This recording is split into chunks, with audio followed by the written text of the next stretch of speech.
Aleluia. Em todo tempo, Deus é bom para conosco. Sua bondade não tem fim. Louvado seja Deus.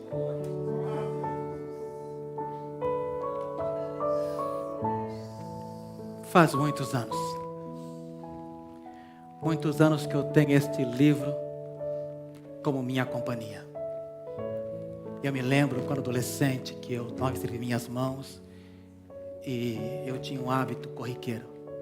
Eu costumava ter uma Bíblia particular que eu abria em Salmos, sempre em Salmos. E eu costumava lê-lo em voz alta. Começava do Salmo 1 e quando eu estava às vezes ansioso ou preocupado com alguma coisa, abria em Salmos e lia em voz alta andando pela casa. Ficava no meu quarto, tomava em minhas mãos e começava a lê-la. E isso me trouxe à memória algo muito produtivo, porque eu tenho no meu coração alguns salmos de cor, de tanto que eu os li.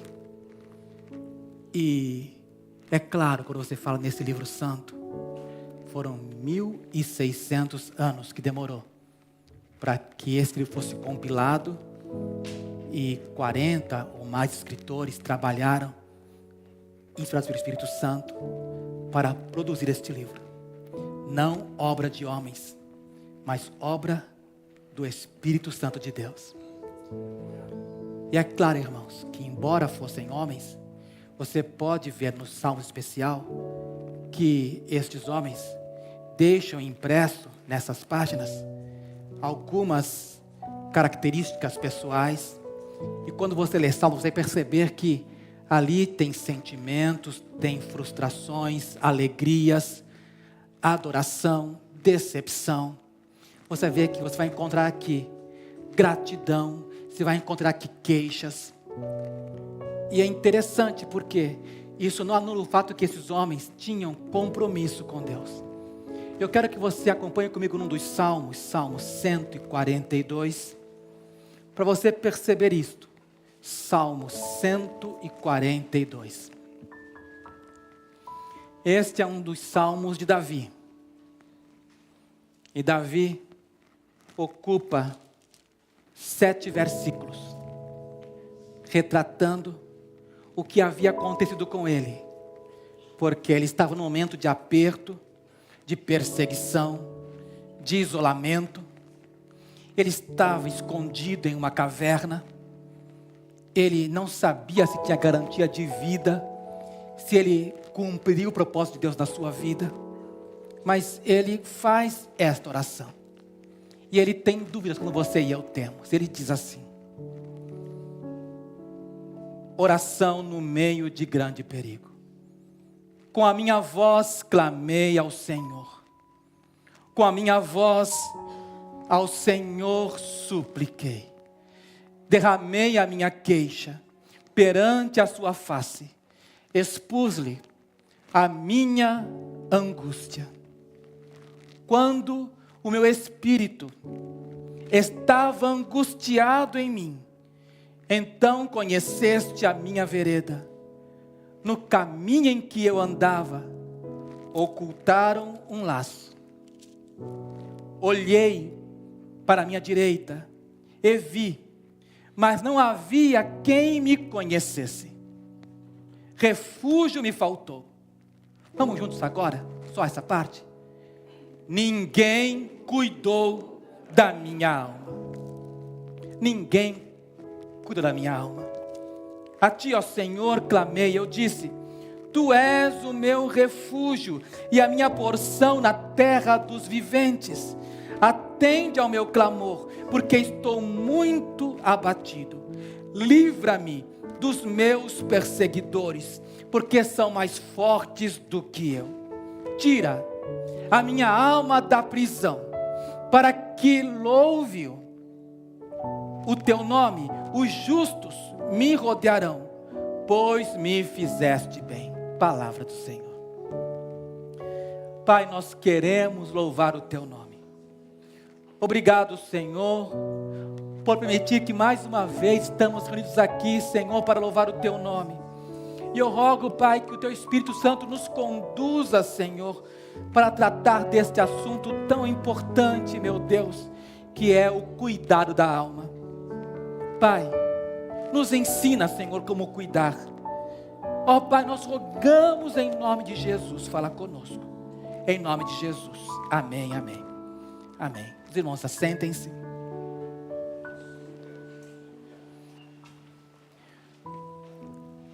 O Japão carece de profissionais na área de cuidado do idoso, em razão de que uma grande quantidade de japoneses estão já à beira da morte, contudo permanecem vivos. O Japão é o país que tem o maior número de idosos, portanto carecem daquilo que eles chamam de helper, ou kaigo, aquelas pessoas que se responsabilizam do cuidado do idoso. Na verdade, irmãos, quando nós olhamos para esse cuidado, nós percebemos que não é só o idoso que necessita de apreço, de atenção ou tratamento. Você vai perceber que nós também, ainda que muitos aqui são jovens, necessitam cuidar do corpo. O corpo carece de atenção. E você sabe que nós não cuidamos da dieta muito bem, comemos mal, dormimos pouco. E quando temos tempo, ficamos com preguiça e nos falta exercício. E é claro, a única maneira de mudar isso é ter talvez um personal trainer, alguém que te ajude. Não, te levanta, vamos lá, faça, para você realmente cuidar do corpo. Há outros que, em contrapartida, exageram e cuidam apenas do corpo e esquecem de cuidar da sua alma. E nós vamos encontrar nesse texto que Davi vai dizer para nós que ninguém cuidou da minha alma.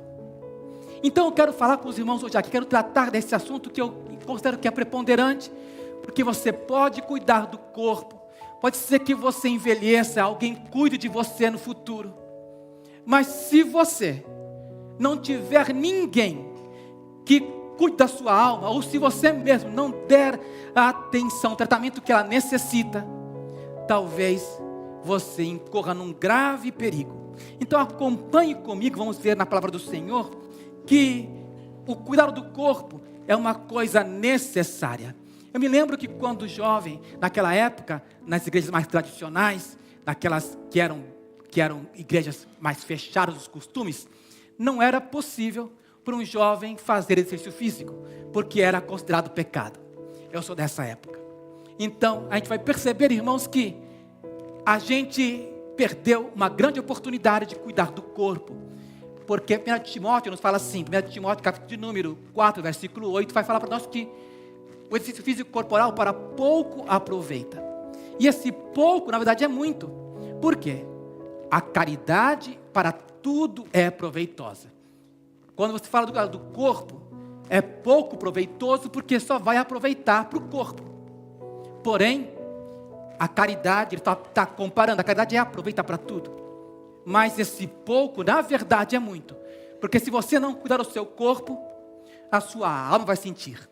Então percebe, irmão, acompanhando esse raciocínio, que nós pensamos, está bem, pastor, tenho que cuidar de mim, tenho que me cuidar, mas a alma, quem é que dela cuida?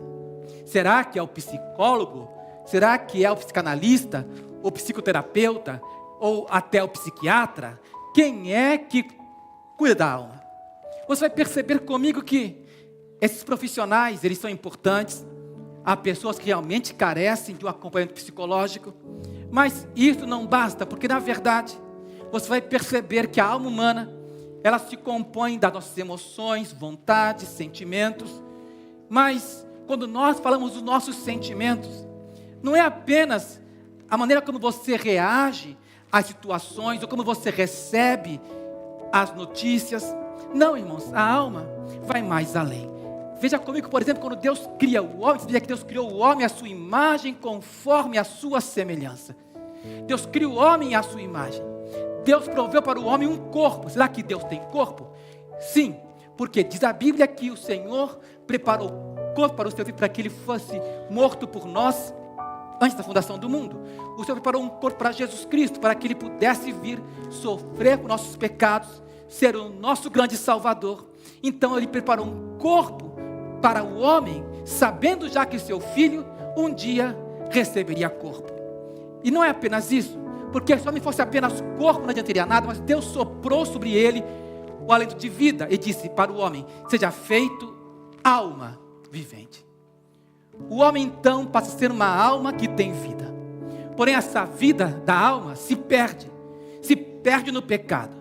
O que o homem não entendia é que quando o homem pecou, o seu alento de vida ficou apenas naquilo que é terreno.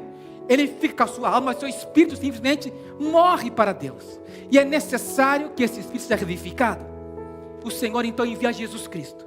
Jesus morre por nós. Pai, nas tuas mãos entrego o meu espírito. Jesus morre na cruz. E ele depois, ressuscitado, derrama o Espírito Santo e nos dá a vida. Foi dito aqui, ele nos deu vida, e estando nós mortos em nossos delitos e pecados, nosso espírito é vivificado. Porém, a nossa alma carece de tratamento. Vamos ver isso, irmão? Acompanhe comigo em 1 Tessalonicenses capítulo 5, versículo de número 23. Ele diz para nós: e o mesmo Deus de paz vos santifique, onde? Em tudo, e todo o vosso espírito e alma e corpo sejam conservados irrepreensíveis até a vinda de nosso Senhor e Salvador Jesus Cristo. Então você percebe que está dizendo para nós que espírito, alma e corpo têm que ser tratados, carecem de tratamento. Ele vai dizer mais para nós, irmãos, que somente a palavra do Senhor é o agente de Deus capaz de chegar até a divisão da alma e do espírito. A palavra do Senhor chega ao coração do homem. E a palavra do Senhor divide e faz perceber que, sim, você tem um espírito para se comunicar com Deus, você tem uma alma para se relacionar, e essa alma carece ser tratada. Por quê? Quando nós nos relacionamos com o mundo, quando nós vamos crescendo, nós vamos adquirindo sequelas. Essas sequelas, elas nos prejudicam bastante. Mágoa, rancor, ressentimento, ira, ansiedade, culpa, decepção, frustrações. Todos esses sentimentos vão causando danos na alma. E a alma do homem carece de tratamento. Perceba, por exemplo, que o Senhor nos fala que Ele quer que nós tenhamos o bem-estar da alma. Na terceira epístola de João, o apóstolo vai dizer para o seu amigo Gaio, que era um presbítero da casa do Senhor, sendo um príncipe, vai falar para ele o seguinte: Gaio, eu quero que te vá bem, que tenha saúde, como também é próspera a tua alma. Então ele diz a Gaio que Gaio, ele quer que ele tenha saúde integral, que ele tenha saúde física, mas que tudo lhe vá bem com a sua alma. E eu pergunto a você, como é que vai a sua alma? Como é que está a tua alma? Tua alma está indo bem? Será que a tua alma está em paz? Nós vimos aqui nos testemunhos que nós podemos realmente achar que estamos bem e a nossa alma estar carregada de mágoa, de sabores, em razão daquilo que a vida nos ofereceu. Então perceba algo. O Senhor, quando falou sobre a alma, Ele disse assim para nós. Vamos acompanhar comigo. Você vai ver que o Senhor nos disse o seguinte, em Mateus 16, 26. Mateus 16, 26. Ele vai falar para nós. Pois que aproveita o homem ganhar o mundo inteiro e se perder a sua alma, ou que dará o homem em recompensa da sua alma. Ele está falando do valor da alma humana, que aproveita ganhar o mundo inteiro. E é daí que vem a expressão evangélica, que uma alma vale mais do que o mundo inteiro. Que adianta ganhar todo mundo e você perder a sua alma. E o Senhor, para expressar isso, nos conta a história de um homem louco. Nos fala de um certo homem que começou a prosperar. E esse homem começou a ver que a sua fazenda começou a produzir em abundância. Então ele disse, já sei o que vou fazer, vou construir celeiros. Ele constrói celeiros. E então ele agora tem muito para muitos dias. E é quando ele descansa agora a minha alma, pode ficar tranquila, porque eu sei que eu tenho guardado para muitos dias. É quando ele ouve: tolo, se hoje pedirem a tua alma, que contas tu me darás. E eu fico pensando, irmãos, porque nós estamos cuidando de tanta coisa, cuidamos dos filhos, cuidamos da família, cuidamos do trabalho, cuidamos talvez do corpo, cuidamos de tantas coisas. Mas eu te pergunto, como vai a tua alma? Como está a tua alma? Será que a nossa alma realmente está convivendo com aqueles benefícios que o Senhor nos outorgou por sua palavra? Ou será que nós estamos realmente esquecendo que o Senhor nos disse: cuida bem da tua alma? É curioso que o salmista vai dizer para nós o seguinte, no salmo que nós temos lido: olhei para a minha direita, versículo 4, e vi, mas não havia quem me conhecesse. Refúgio me faltou. Ninguém cuidou da minha alma. Não havia quem cuidasse de sua alma. E você percebe que ele tem uma alma que está angustiada. Ele sabe que está em aperto. Derramei a minha queixa, versículo 2. Derramei a minha queixa. Ele tem reclamações. Ele tem inquietações na alma. E ele sabe que ele está conversando com Deus. Eu fico imaginando, irmãos, porque se há um tratamento para a alma, o tratamento começa com aquele que é maior do que qualquer psicanalista, que conhece realmente a nossa alma, porque foi Ele que nos fez. Então o Senhor quer que nós nos voltemos para Ele. E nós realmente temos um encontro pessoal com o nosso Criador e digamos aquilo que o salmista fez. Porque o salmista foi sincero. Eu falei para você no começo que os salmistas são seres humanos, que retratam vivências e realidades. Ele é alguém que não esconde os seus defeitos. Ele sabe, eu tenho queixas, porque Deus me prometeu algo, eu estou agora numa caverna. O Senhor me prometeu que eu seria rei de Israel, me ungiu para isso. Eu agora estou fugindo, estou escondido. Será que o Senhor vai cumprir? Ele tem queixas, mas ele diz o seguinte, uma coisa muito importante. Ele começa dizendo: com a minha voz clamei ao Senhor. A alma só é tratada quando ela se volta para o Criador. A alma só encontra resposta naquele que nos fez. É por isso que ele diz o seguinte: com a minha voz clamei ao Senhor. Ele não usa de expediente como alguns dizem: eu vou chamar ele de os crentes 6 horas. Aqui a oração começa às 7. Mas os crentes 6 horas, eles estão sempre dizendo: 6 horas por mim, 6 horas por mim. E fica sempre nas horas e nunca vem às 7 para orar.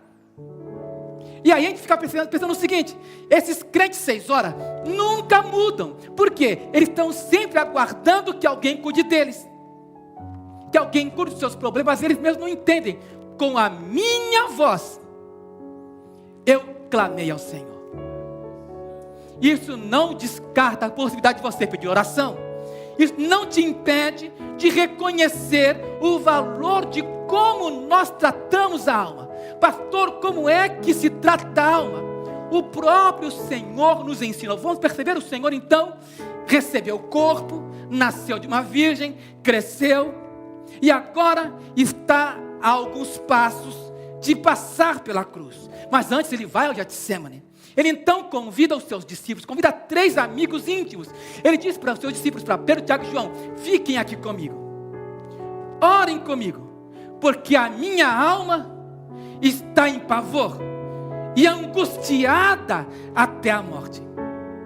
Ele não tem receio ele não esconde, ele não tem receio, embora ele seja o Deus encarnado, embora ele seja o Deus vivo, embora ele seja o Filho de Deus, ele não esconde: eu estou mal, eu preciso que vocês orem por mim, a minha alma está profundamente angustiada.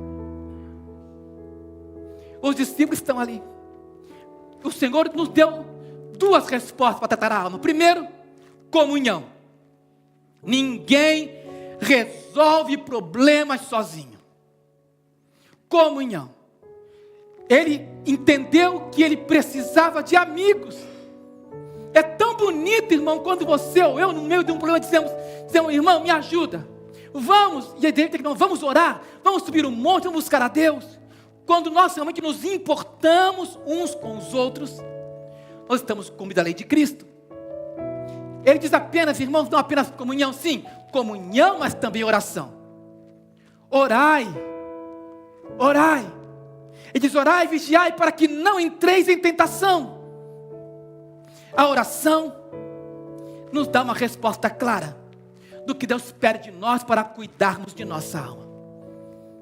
Há alguns que pensam que a nossa alma é inviolável, que a nossa alma está blindada. Mas eu já vi tanta gente vender a sua alma por tão pouco.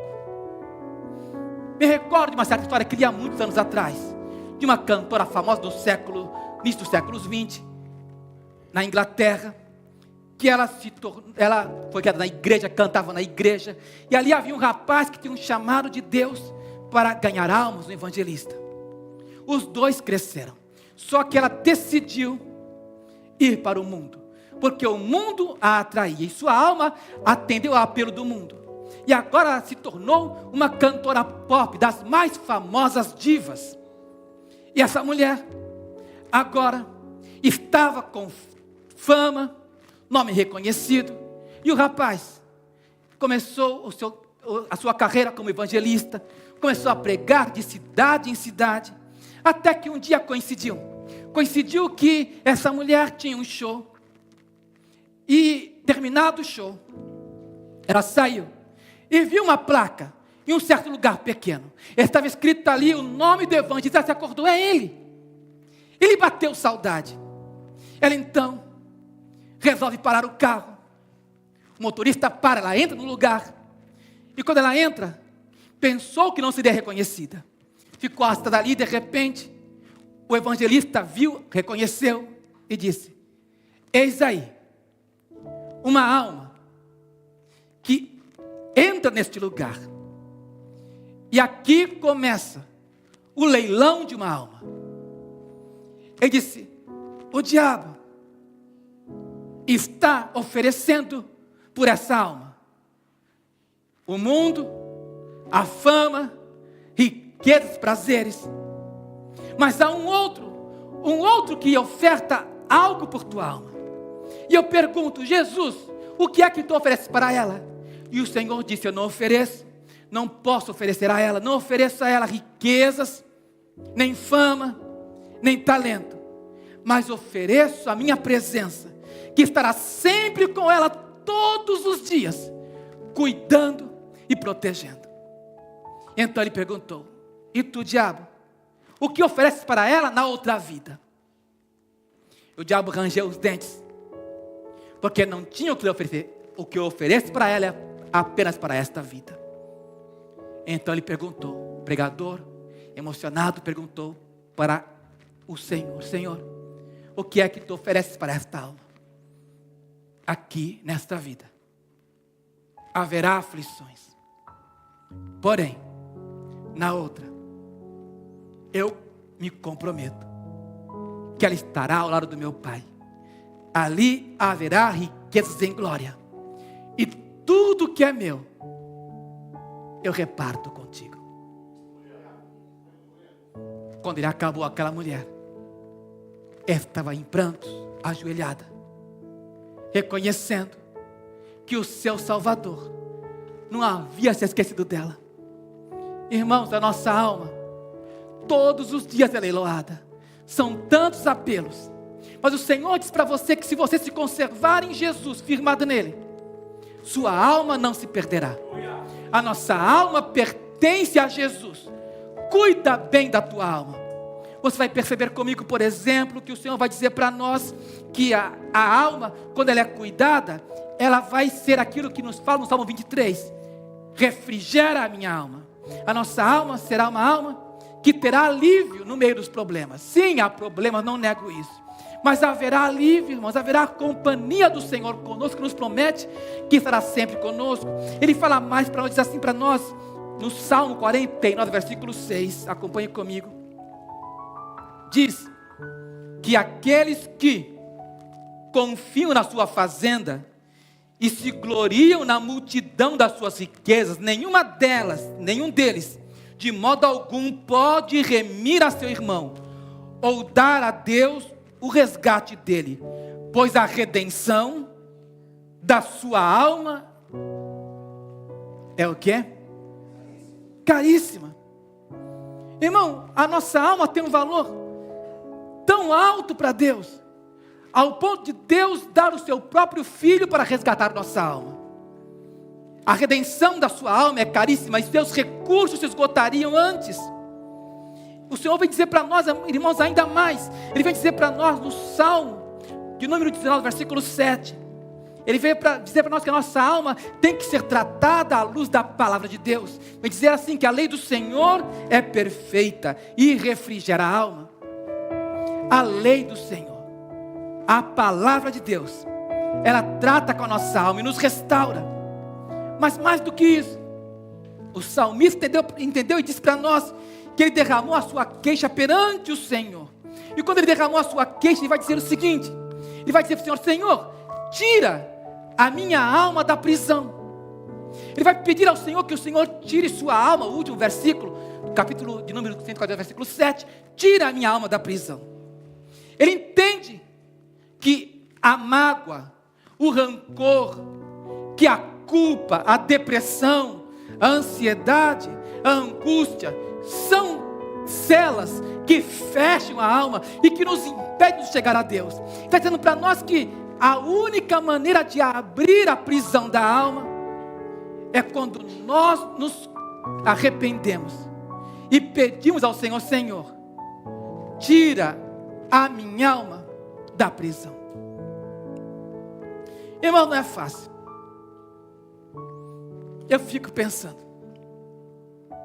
há uma pessoa que eu amo muito, que está no presídio em mim hoje. Eu tentei visitá-lo, fui até o presídio, mas não pude entrar, porque as regras, os regulamentos depois do Covid mudaram, e somente parente pode atender as visitas. Eu disse: eu sou pastor, quero visitá-lo. E disse: não, infelizmente o senhor não pode visitar, porque agora somente os parentes. Eu disse: tudo bem. Voltei para casa, orei por ele e pensei: essa alma está na prisão, literalmente na prisão, mas estava na prisão antes. Porque, irmãos, há pessoas que às vezes estão dentro da igreja, estão servindo a Deus, porém a sua alma está presa no engano do pecado, está presa em tantas coisas e não abre o jogo para Deus. Eu fico vendo, irmãos, ainda hoje eu já preguei essa mensagem e eu vi aqui na igreja um casal que estava em desacordo, um casal que havia já se separado, cada um para o seu lado, mas ele fez uma coisa que outros não fizeram. Ele disse: pastor, me ajuda, pastor, ora por mim. Pastor disse: vamos entrar em oração. E todos a gente conversava, enviava mensagens para ele, disse: não desista, Deus pode salvar o seu casamento, não desista. Ela não me quer mais, não desista, entenda que Deus é aquele que ama o casamento e que pode restaurar. E aí eu fico pensando, irmãos, nós oramos ao Senhor, ele orou ao Senhor, ele clamou a Deus, e de repente vê-los no culto, juntinhos, amando-se de novo um ao outro, se querendo. Eu fico vendo, irmãos, quando a gente realmente vai aos pés do Senhor e clama ao Senhor, o Senhor responde, o Senhor ouve o clamor do aflito. Mas nós precisamos ser sinceros com Deus. Tinha um amigo que ele me contou um certo dia. Éramos crentes, jovens crentes, e disse para mim: Cid, eu vim do mundo faz pouco tempo. Eu aprendi algo. Se eu não for sincero com Deus, com quem que eu vou ser? Não adianta eu vestir uma carapuça de santo e orar a Deus, falar bonito para Deus, e não abrir meu coração, não abrir para Deus aquilo que eu realmente sou. E disse, eu sei que eu vim do mundão. E eu tinha tantos maus pensamentos, minha cabeça estava cheia de pornografia. Eu dizia, Deus, eu não suporto, eu não quero mais isso. Eu quero que o Senhor trate comigo. Senhor, limpa, porque eu não quero mais viver dessa maneira. Agora eu te aceitei. Ele foi sincero com Deus, Deus arranca isso. E disse, aconteceu algo comigo então. Eu não sei se estava dormindo ou acordado.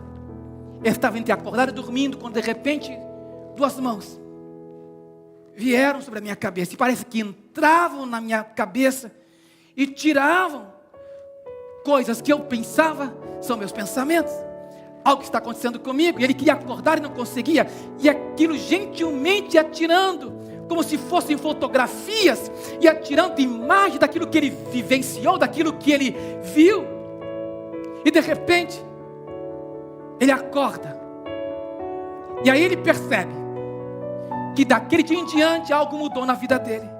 Se de a partir dali os meus pensamentos começaram a ser puros, aquelas imagens foram apagadas da minha mente. Deus me curou. Eu estou livre da pornografia. Agora eu sei que se eu for sincero com Deus, Deus não vai me desamparar. E aí eu penso, irmãos, que uma alma na prisão só está na prisão porque realmente não deu oportunidade para Deus trabalhar. Mesmo Deus falando todos os dias, arrependa-se, volte-se para mim. Davi tinha queixas, e ele colocou as suas queixas diante do Senhor. Senhor, me tira da prisão. A sua prisão era uma caverna. E é interessante, porque o Senhor realmente o tira dali. Mas no tempo de Deus, Deus quer tratar conosco. Deus quer que nós entendamos que a nossa alma tem que ser restaurada. A lei do Senhor é perfeita. A lei do Senhor refrigera a alma. Fiquemos de pé. A ti, ó Senhor, clamei. Eu disse, Tu és o meu refúgio, a minha porção na terra dos viventes. Atende ao meu clamor, porque estou muito abatido. Livra-me dos meus perseguidores, porque são mais fortes do que eu. Davi clamou, e Deus respondeu sua oração. Ninguém cuidou da minha alma. Irmãos, aqueles que sabem que o Senhor é o único capaz de curar a alma, e que já tem sua alma curada, agora podem ser usados por Deus. Deus quer curar almas aqui nessa noite. Deus não quer que você continue com a sua alma machucada, magoada. Às vezes está por um triz, o pior acontecer. Você ouviu o testemunho do nosso irmão aqui. Nós não temos garantia do tempo, e o Senhor está nos alertando. Eu quero cuidar da tua alma. Deixa-me cuidar de ti.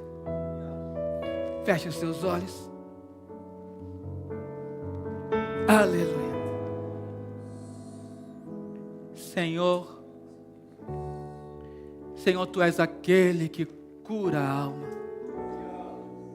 Senhor, meu Deus, Tu conheces cada coração. Senhor, Tu vieste, meu Deus, para os quebrantados de espírito. Nenhuma alma, Senhor, que vier a Ti, o Senhor, de maneira nenhuma, meu Pai, a deixará. Ó Senhor, Senhor, eu quero fazer um apelo aqui. Um apelo para você, que talvez trabalhou tanto nessa nação, e no final você percebeu que foi um trabalho em vão. O Senhor diz para ti que a única coisa que realmente interessa é a tua alma. A tua alma tem valor para Deus. Ele não quer que você se deprima mais. Ele não quer que você se acuse mais. O Senhor hoje está nos chamando para uma reconciliação com Ele. Hoje o Senhor quer te abraçar. Hoje o Senhor quer dizer para você que você não está sozinho, que você tem uma família da fé.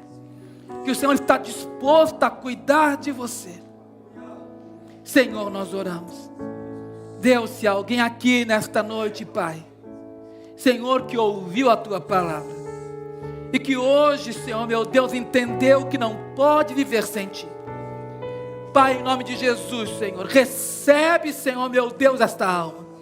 Nós rogamos, Senhor Deus, meu Pai, ó Deus, aquele que veio para buscar e salvar todo o que se havia perdido.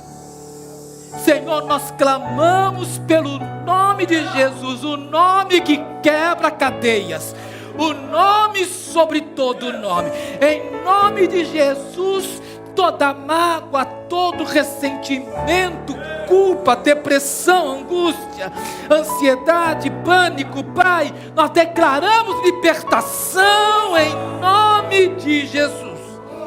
Senhor, nós te pedimos, Pai, faz a Tua obra nos corações, Senhor.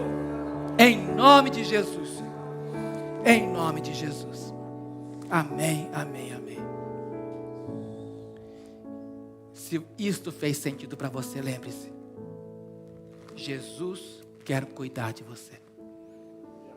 Ao final deste culto, você pode conversar com os presbíteros ou comigo. Estaremos dispostos a te ajudar a seguir a Jesus todos os dias de sua vida, até que venha o Senhor. Que Deus te abençoe. Vamos assentar.